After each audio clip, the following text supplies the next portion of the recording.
Hello students, I am Amit Kumar Yadav from Electrical Department, SIIT College Bhopal. Today we are going to discuss equivalent circuit diagram of the transformer. In this transformer, we just going to see how we can simplify the circuit of a transformer. As you know that transformer have two winding, one is primary, second one is secondary winding, and these two windings are wound on the core. So today in this topic we are going to see how can we represent all the component of primary, secondary and core of the, how can we represent the all parameters of primary, secondary winding and core as well. Okay, let us start.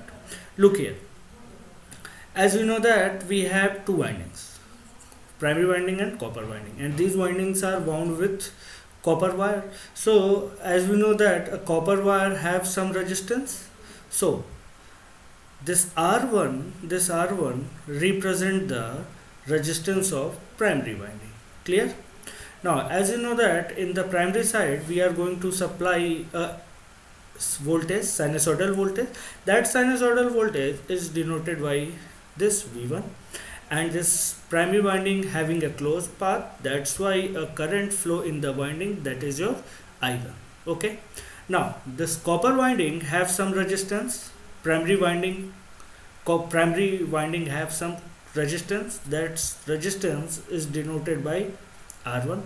But we know that, as we know that when current passes through the coil of the coil of the primary winding, then what happened? Flux induces. And why this flux induced? Just because of inductance. So this x1 is denote the inductance of your primary coil. Okay, in the same way, come to the secondary side. If secondary have a load, this load is denoted by Z2, where this Z2 denote its impedance. किसका impedance बता रहा है? ये load का impedance बता रहा है. Okay, now in secondary winding same, it is same, exactly same as the primary winding. So secondary winding have also some resistive losses, that is denoted by R2.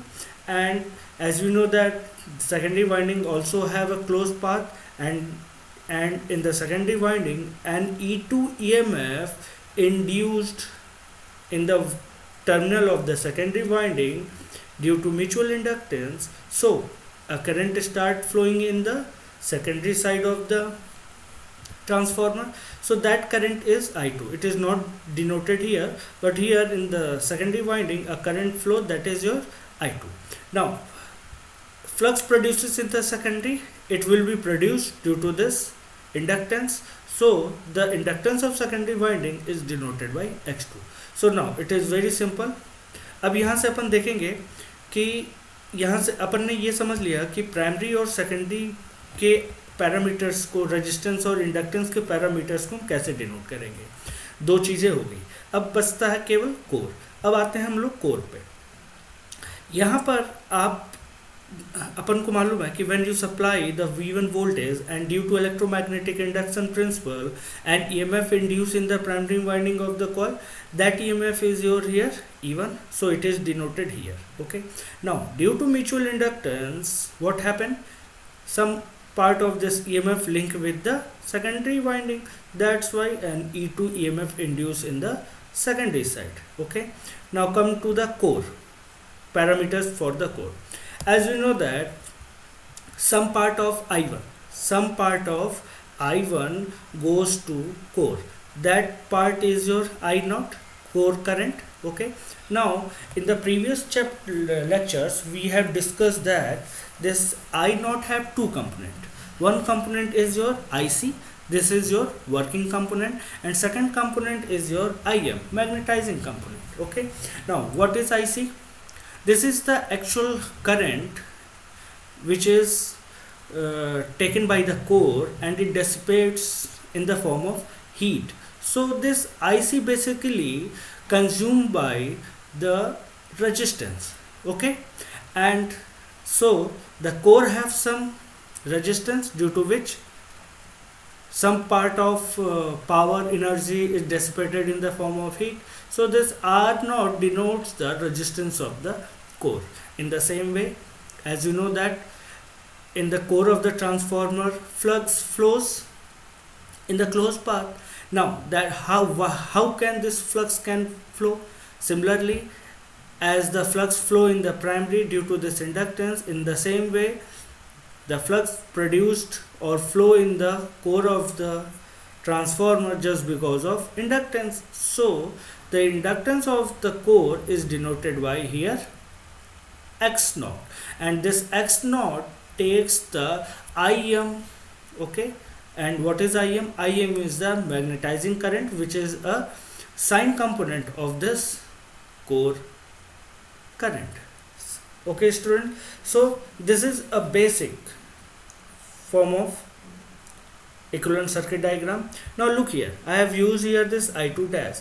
In the previous chapter I have told you that secondary means load takes I2 current, but this I2 current is delivered by the primary. Okay, and how much current I1 have to deliver for secondary, that amount is denoted by I2 dash. यहाँ I2 dash ये बता रहा है कि actual में secondary को जो current चाहिए वो सेकेंडरी वाइंडिंग प्राइमरी से मांगता है, बट प्राइमरी से सेकेंडरी ने जो करंट मांगा वो है I2. So I2 dash is your demanding current which is delivered by the primary current. So we can simply say that I1 basically supplies two current. One is I2 dash and second one is I0. Okay, but in the equivalent circuit, winding are not shown,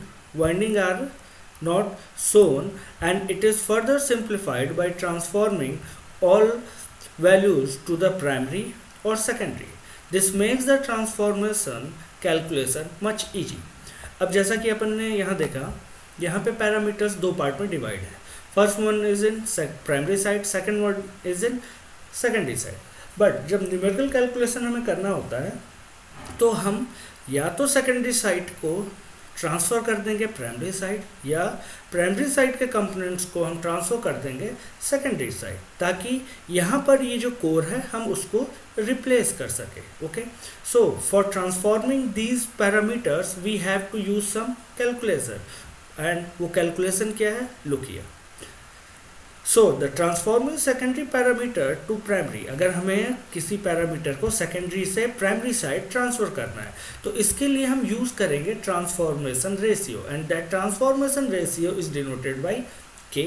okay, सो अगर हमें secondary के resistance को primary side denote करना है, मतलब transfer करना है, तो सेकेंडरी का रेजिस्टेंस जब प्राइमरी साइड रिफ़र हो जाएगा तो हम उसको डिनोट करेंगे R2 डैश से, और उसका फॉर्मूला हो जाएगा R2 अपॉन के स्क्वायर. सिमिलरली जब सेकेंडरी के रिएक्टेंस को हमें प्राइमरी साइड रिफ़र करना है तो वो फिर क्या हो जाएगा, x1 x2 डैश, और x2 डैश का फॉर्मूला हो जाएगा x2 अपॉन के स्क्वायर. सिमिलरली लोड का जो इम्पिडेंस था Z2, उसको भी अगर हमें प्राइमरी साइड रिफ़र करना है तो ये हो जाएगा Z2 dash equals to Z2 upon K square, or where this K is what? This K is your K2 upon K1. और अगर हमें E2 को भी प्राइमरी साइड रिफ़र करना है तो ये हो जाएगा E2 dash equals to E2 upon K, और सेकेंडरी में जो करंट हमें ट्रांसफ़र करना है प्राइमरी साइड वो क्या हो जाएगा, I2 dash equals to K I2. हमें ये सारे फार्मूले अपने को याद रखने होंगे. तो यहाँ पे अपन ने देखा सारी चीज़ें हम सेकेंडरी से प्राइमरी रिफ़र कर रहे थे, लेकिन यही चीज़ जब हम प्राइमरी से सेकेंडरी को रिफ़र करेंगे तो यहाँ पर फार्मूला जस्ट उल्टा हो जाएगा. फॉर एग्जांपल अगर हमें प्राइमरी रेजिस्टेंस को सेकेंडरी साइड रिफ़र करना है तो वो बन जाएगा, सेकेंडरी साइड रिफ़र होने के बाद वो बन जाएगा R1 डैश, और उसका फार्मूला हो जाएगा R1 into K square. Z ये क्या बन जाएगा, Z1 dash equals to Z1 into K square. ये क्या बन जाएगा, x1 dash equals to x1 into K square. Okay, और इसी तरीके से यहाँ भी चेंज आ जाएगा. यहाँ पर ध्यान रखिएगा ये I1 डैश बन जाएगा k अपॉन सो यहाँ पर अपन देख सकते हैं हम लोगों ने ट्रांसफॉर्मेशन, ये जो अभी हम लोगों ने ट्रांसफॉर्मेशन डिस्कस किया था, अगर वो फॉर्मूला हम यूज़ करें, यहाँ पे हम लोगों ने ये जो फॉर्मूला यूज़ किया था सेकेंडरी को प्राइमरी रिफर करने के लिए, अगर हम ये फॉर्मूला यूज़ करें तो जो हमारा इक्विवेलेंट सर्किट डायग्राम था, आप देख सकते हैं यहाँ पे हम उस को और सिंप्लीफाई कर सकते हैं। क्या किया अपन ने यहाँ हमारे पास ये जो कोर हम रिप्रेजेंट कर रहे थे, यहाँ पे हमने उसको एलिमिनेट कर दिया।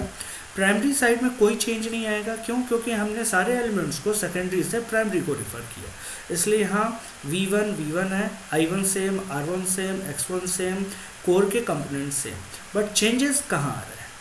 I2 डैश भी यहाँ सेम था पिछले डायग्राम की तरह, बट यहाँ चेंज क्या आ रहा है जरा आप ये देखिए, यहाँ पर E1 है, पहले भी E1 था, बट पिछले डायग्राम में यहाँ पर E2 था, तो E2 को आप जब प्राइमरी साइड रिफ़र करेंगे तो वो बन जाएगा क्या?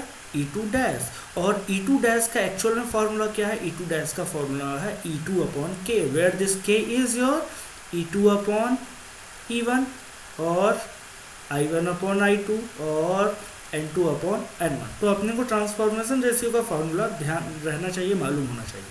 अब यहाँ पर R2 था पिछले डायग्राम में सेकेंडरी साइड, तो हमने उसको प्राइमरी साइड रिफ़र कर दिया। जब प्राइमरी साइड रिफ़र करेंगे तो ये बन जाएगा R2 डैश।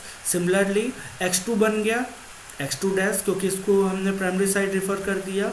और यहाँ पर ये जो इम्पिडेंस था Z2 को जब हमने प्राइमरी साइड रिफ़र किया तो ये क्या बन गया?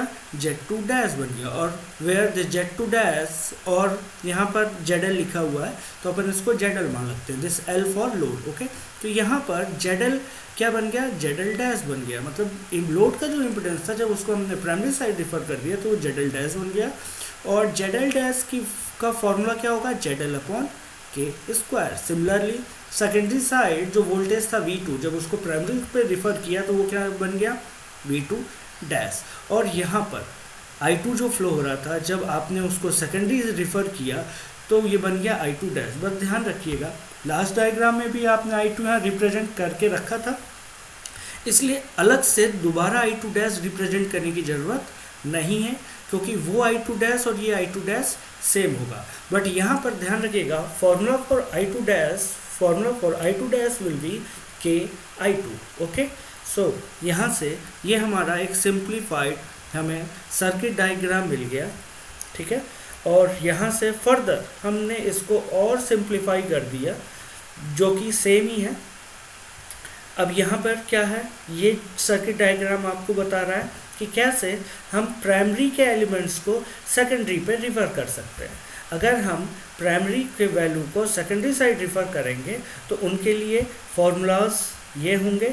और यहाँ पे देखिए हमने क्या किया, सेकेंडरी के सारे एलिमेंट ऐसे ही बने हुए, बट प्राइमरी के एलिमेंट को जब आपने सेकेंडरी साइड रिफ़र किया तो प्राइमरी के सारे element R1 dash, X1 dash, R0 dash, X0 dash, X0 dash बन गया।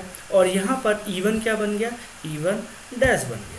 तो होप स्टूडेंट आप लोगों को ये इक्विवेलेंट सर्किट डायग्राम समझ में आया होगा। फिर भी अगर कोई डाउट है तो आप मुझसे कंसल्ट कर सकते हैं। Thank you.